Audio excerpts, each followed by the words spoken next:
வணக்கம் முருக பக்தர்களே. முருகப்பெருமான் பிரம்மாவை சிறையில் அடைத்த கதை. ஒரு சமயம் படைப்பாளரான பிரம்மா சிவன் மற்றும் பார்வதியின் இருப்பிடமான கைலாய மலைக்கு வந்தார். அங்கு இளம் குழந்தை முருகனுக்கு உரிய மரியாதையை கொடுக்கவில்லை.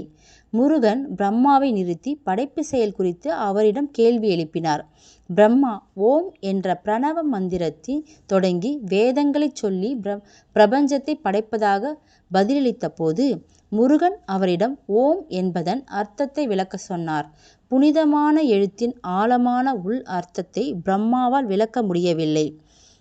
பிரம்மாவின் அறியாமை மற்றும் ஆணவத்தால் கோபமடைந்த முருகன் அவரது தலையில் அடித்து அந்த இடத்திலிருந்து வெளியேற்றி சிறையில் அடைத்தார். பின்னர் முருகன் படைப்பு கடமையை ஏற்றுக்கொண்டார். இதனால் பிரபஞ்சம் ஸ்தம்பித்தது.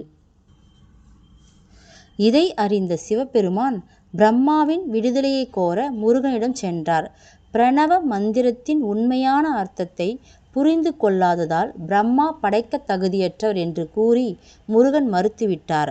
பின்னர் சிவன் முருகனிடம் தனக்கு அர்த்தம் தெரியுமா என்று கேட்டார். முருகன் அதை விளக்க ஒப்புக்கொண்டார்.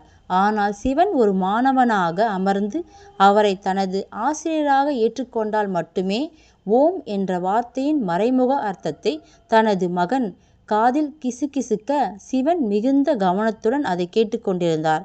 முருகன் தனது தந்தைக்கு கற்றுக் கொடுத்ததால் அவர் சுவாமிநாதர். சுவாமி என்றால் ஆசிரியர், நாத என்றால் இறைவன் என்று அறியப்பட்டார். இந்த கதை சுவாமிமலை முருகன் கோயிலில் கொண்டாடப்படுகிறது.